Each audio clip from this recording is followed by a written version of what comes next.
आणि आता मोबाईल हे खेळणं झालंय.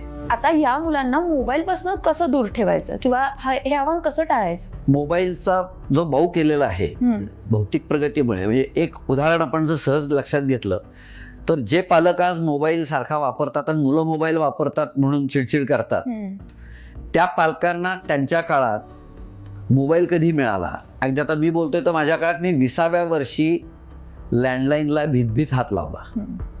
आणि त्याही वेळेला घरोघरी फोन नव्हते, तर त्यावेळेला ट्रंक कॉल नावाचं प्रकरण असायचं. डायरेक्ट बोलणं व्हायचं नाही.